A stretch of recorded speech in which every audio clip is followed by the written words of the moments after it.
Goes off the mark, he's away. That's a beautiful straight drive from Tendulkar. Hello friends, स्वागत है आपका फिर से एक और बार हमारे चैनल स्ट्रेट ड्राइव में। मैं दर्पण और मेरे साथ आर के सर। आज छठा मैच था आईपीएल 2021 का रॉयल चैलेंजर बेंगलोर और सनराइजर्स हैदराबाद के बीच, किंग कोहली और डेविड वार्नर के बीच। और लगातार दूसरे दिन ऐसा हुआ कि जहां पे मैच लो स्कोरिंग रहा और रन चेस करने उतरी टीम फिर से हार गई। कल भी ऐसा हुआ था कि मुंबई इंडियंस और कोलकाता नाइट राइडर्स के बीच जब मैच हुआ, लो स्कोरिंग मैच हुआ था, 150 रन करने उतरी टीम हार गई थी। आज भी कुछ ऐसा ही हुआ। 149 रन का टारगेट दिया था रॉयल चैलेंजर बेंगलोर ने और सनराइजर्स हैदराबाद वो ना कर सकी।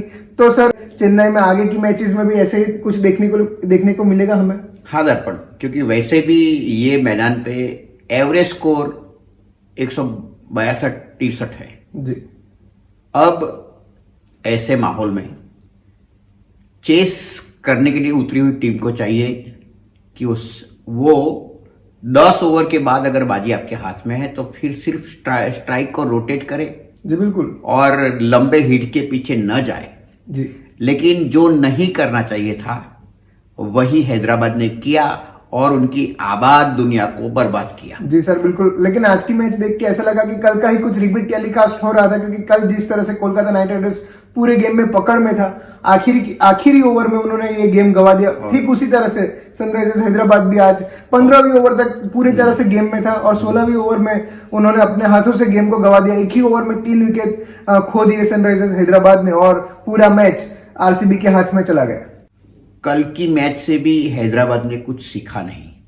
16 ओवर तक सब कुछ सही चल रहा था। मनीष पांडे को चाहिए था कि वो जिम्मेदारी लेके मैच को फिनिश करते, और अक्सर कहा जाता है कि जो सेट बैट्समैन है वो गेम को आगे लेके चले, और न सिर्फ आगे लेके चले बल्कि अंत तक खेले जी। और इसी वजह से अगर मनीष पांडे कहीं कमजोर पड़ते हैं तो कई बार उन्होंने अच्छी इनिंग्स खेली है, लेकिन एंड वक्त पे उन्होंने अपनी विकेट गंवाई है और आज उन्हीं चीज का रिपीट किया।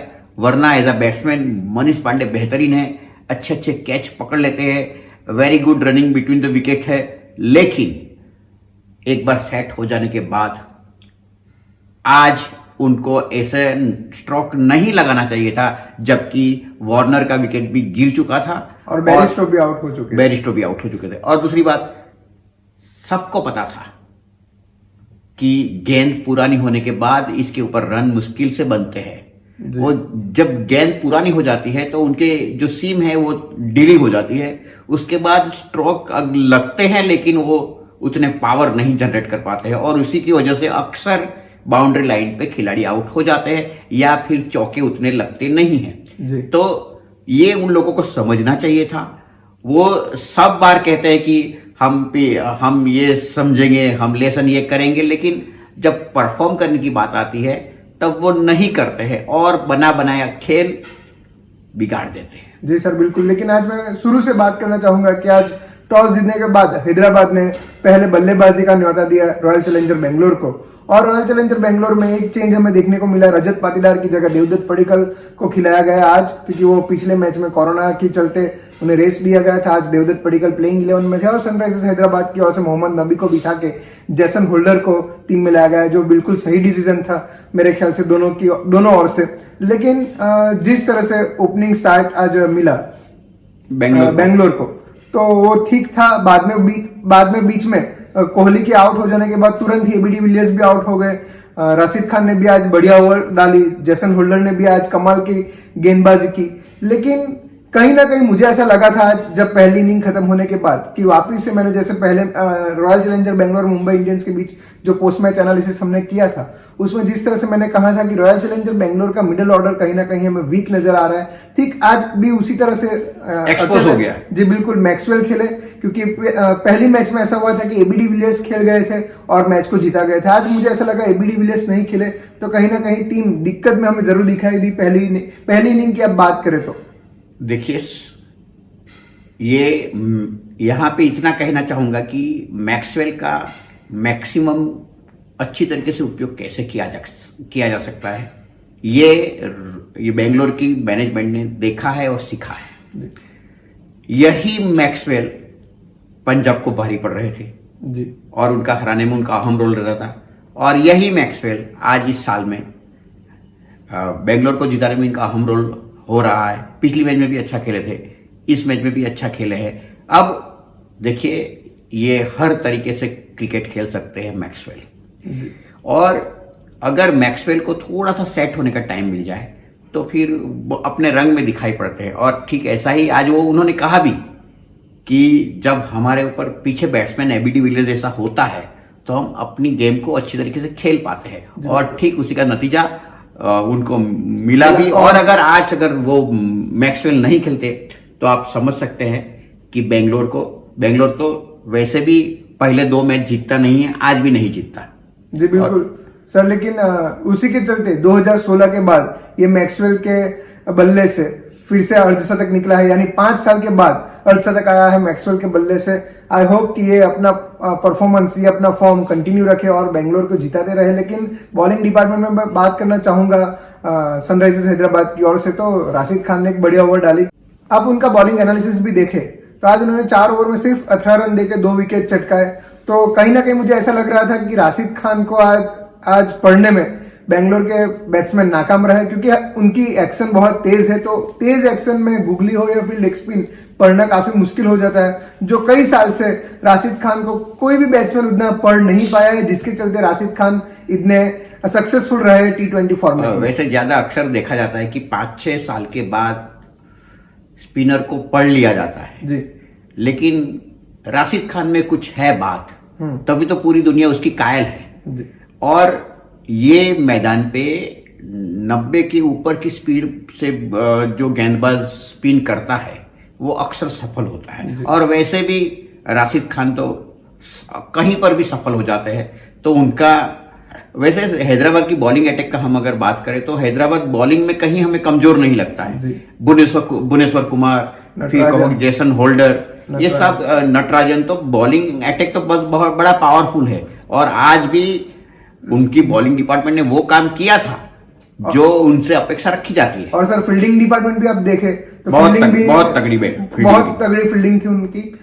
लेकिन सर हैदराबाद की भी वही दिक्कत जो हमें बेंगलोर में नजर आती है कि उनका भी मिडल ऑर्डर उतना स्ट्रांग नजर नहीं आता हमें, क्योंकि पहली मैच में तो जैसे बैरिस्टो और वार्नर ने ओपनिंग किया था, इस बार बैरिस्टो मिडल ऑर्डर में है लेकिन उसका भी हमें कुछ इंपैक्ट देखने को नहीं मिला। बल्कि बैरिस्टो जो पहले मैच में खेले थे वो आज फ्लॉप रहे मिडल ऑर्डर में। तो मैं ऐसा सोचता हूं कि बैरिस्टो और वार्नर को ही ओपनिंग करना चाहिए, क्योंकि वो रिद्धिमान शाह को आप मिडल ऑर्डर में खिला रहे हो या फिर ओपनिंग में खिला रहे हो, वो कंटिन्यूसली फ्लॉप होते जा रहे हैं। मुझे ऐसा लगता है कि 1-2 चांस और देने चाहिए, लेकिन कुछ सोचना चाहिए मिडल ऑर्डर के लिए। बेहतर होता कि विलियमसन आज खेलते किसी भी एक प्लेयर की जगह, तो ये शायद से कुछ कॉम्बिनेशन तगड़ा हो सकता था बैटिंग के लिए। हमने पिछली मैच में कहा था कि विलियमसन का उपयोग किया जाना चाहिए। उनको क्यों डगआउट में बिठा के रखा है? ऐसे महंगे खिलाड़ी, ऐसे शानदार जानदार खिलाड़ी को आप बिठा के रखोगे तो आप अपने आप पराजय को आमंत्रण दे देते हैं जी। ठीक वैसा ही हुआ है। और आज बैरिस्टो नहीं खेल पाया, और रिद्धिमान साहब पिछले साल उन्होंने ओपनिंग में पिछली 3 मैचों में बड़ा अच्छा परफॉर्मेंस दिया था, उसके बलबूते पे उसको 1-2 और चांस दिए जाने चाहिए। लेकिन पहला राउंड बड़ा इंपॉर्टेंट होता है। पिछले साल भी हमने देखा था कि पहला राउंड अगर आप अच्छी तरीके से खेलोगे तो दूसरे राउंड में आपके ऊपर प्रेशर कम आता है जी। तो फिर ऐसा नहीं हो जाता कि आपको लगातार 5-6 मैच जीतना पड़ता है। और उसी के चक्कर में ये रॉयल चैलेंजर पिछले साल आउट हो गई थी। और वैसे भी विराट कोहली का कैरियर जहां तक आईपीएल का सवाल है दाव पे लगा हुआ है, क्योंकि वही एक ऐसे कप्तान है जिनका इतना बड़ा नाम है। वो इंटरनेशनली उनका कैप्टनशिप की बड़े चर्चे होते हैं, लेकिन लीग में कभी रॉयल चैलेंजर्स को जीता नहीं पाए। तो आज वो उनके ऊपर वो भी प्रेशर रहेगा, लेकिन ये दूसरा मैच लगातार जीतने के बाद हो सकता है कि जो अब तक नहीं हुआ वो इस साल कोहली करके दिखाएंगे। लेकिन सर आज की मैच देखने के बाद मुझे ऐसा लगा कि हैदराबाद ने ये मैच पूरा अपनी ओर से हाथों में दे दिया रॉयल चैलेंजर बेंगलोर को, क्योंकि 15 ओवर तक वो बिल्कुल मैच में थे। 16वीं ओवर सिर्फ संभल के खेलना था, सिंगल डबल खेल के स्ट्राइक रोटेट करने की जरूरत थी। फिर वहां से वो लंबे हिट लगाने के लिए गए बैरिस्टो के आउट हो जाने के बाद मनीष पांडे भी नहीं सुधरे और वो भी लंबे हिट लगाने के चक्कर में आउट हो बैठे, और बाद में आए समद भी अपने आप को रोक नहीं पाए। तो 16वीं ओवर में 3 विकेट चटका दिए शाहबाज अहमद ने। 16वीं ओवर तक, जैसे 16वें साल में लड़की कितनी शानदार और जानदार और बड़ी खूबसूरत होती है, वैसी तरीके से वो हैदराबाद की इनिंग चल रही थी। लेकिन 17वीं ओवर आई और खतरा चला आया जी। और इस वक्त जैसा कि हम कह रहे हैं कि जब गेंद की सीम लूज हो जाती है और जैसे 17वीं ओवर आई, आबाद हैदराबाद के ऊपर खतरा चला आया। एक ही ओवर में अगर आप 3-3 विकेट दे दोगे और वो भी जो जमे हुए बैट्समैन अगर वो विकेट दे देते हैं तो यहाँ पे शाहबाज को भी शाबाश कहना जरूरी होगा दर्पण, क्योंकि उन्होंने अपने कप्तान का भरोसा को जिस तरीके से निभाया, बखूबी निभाया, तो वहां चाहिए था। यहाँ पे शाहबाज ने तो जरूर अच्छी गेंदबाजी की, लेकिन वो सैड बैट्समैन थे, उनको समझना चाहिए था कि विजय बिल्कुल नजर के सामने है, वो दिख रहा था और तब उनको संभलना चाहिए था, अपने आप पे ऊपर लगाम रखनी चाहिए थी और चुपचाप सिंगल डबल लेके और ओकेजनली बाउंड्री लगा के विजय को अपने हाथ में करना था। लेकिन कल कोलकाता कच्ची गोलियां खेल गया, आज हैदराबाद कच्ची गोलियां खेल गया। लेकिन सर, हालांकि रॉयल चैलेंजर बेंगलोर बिल्कुल ये छठा मैच 6 रनों से जीत गया हो, फिर भी मुझे ऐसा लगता है कि एक और दिक्कत है रॉयल चैलेंजर बेंगलोर में, वो है युजवेंद्र चहल का विकेट ना ले पाना। तो आगे जाके ये दिक्कत शायद से बड़ी हो सकती है रॉयल चैलेंजर बेंगलोर के लिए। बहुत जरूर ये दिक्कत बड़ी होगी और चहल धीरे धीरे अपना भरोसा, कोहली का जो उनके ऊपर भरोसा है वो खोते जा रहे हैं। जब उनको विकेट नहीं मिलते हैं तो विकेट, क्योंकि उनको इसीलिए रखा जाता है कि मिडल ओवर में विकेट को चटकाए, वो चटका नहीं पा रहे, तो चहल पहल को जल्दी ही चहल पहल करनी होगी, नहीं तो चहल चलते बनेंगे। जी बिल्कुल सर। और एक और बॉलर रॉयल चैलेंजर बेंगलोर की और जिसने अच्छा परफॉर्मेंस किया वो है हर्षल पटेल। लगातार दूसरी मैच में विराट कोहली अपना भरोसा जताते आए हैं हर्षल पटेल पे। आज भी कुछ ऐसा है कि डेथ ओवर में हर्षल पटेल को लेके आए, लास्ट ओवर हर्षल पटेल से डलवाया, जो इंपॉर्टेंट क्रूशियल ओवर था वो वापस से आज हर्षल पटेल से डलवाया और हर्षल पटेल ने बखूबी वो अपना भरोसा जो विराट कोहली ने उन पे जताया था वो बखूबी निभाया, तो जिसके चलते 6 रनों से रॉयल चैलेंजर बेंगलोर जीत पाई। तो ये बेंगलोर के लिए भी बड़े हर्ष की बात है कि हर्षल पटेल विकेट चटकाते जा रहे हैं और वो पर्पल कैप के हकदार भी बने और बनने चाहिए। हमारे लिए भी बड़ी खुशी की बात होगी, क्योंकि हमारे टीम के अंदर, इंडियन टीम के अंदर जितने भी फास्ट बॉलर बेंच पे रहेंगे, हमारी टीम आबाद रहती रहेगी। जी सर बिल्कुल। और आपने फास्ट बॉलर की बात की तो मैं यहाँ पे मोहम्मद सिराज की जरूर बात करना चाहूंगा, क्योंकि मोहम्मद सिराज ने जिस तरह से पहले 2 ओवर डाले, काफी खतरनाक, जिस तरह से वो इन स्विंग कर रहे थे, आउट स्विंग कर रहे थे, तो देखने का बड़ा मजा है। और जिस रफ्तार से उन्होंने दूसरी ओवर 144-45 की रफ्तार दर्पण। जी बिल्कुल। तो ये काफी आनंददायक होता है जब आप अपने इंडिया के बॉलर को आप इतनी तेज गति से बॉल डालते हुए देखो और वो भी विथ द स्विंग, तो ये काफी आनंददायक था। और जो कौशल्य, जो महारत बुमराह ने हासिल किया हुआ है, हालांकि बुमराह प्रूवन स्टफ है, ये अपने आप को प्रूव करते जा रहे हैं। मैं मोहम्मद सिराज की बात कर रहा हूं, तो उनकी भी गेंद ठीक उसी तरह से बैट्समैन के सीने पे आ रही है जैसे कि बुमराह की गेंद आती है। जी सर। उनकी स्पीड भी बढ़ी है और वो 100% मैदान में बुमराह की तरह देते हैं।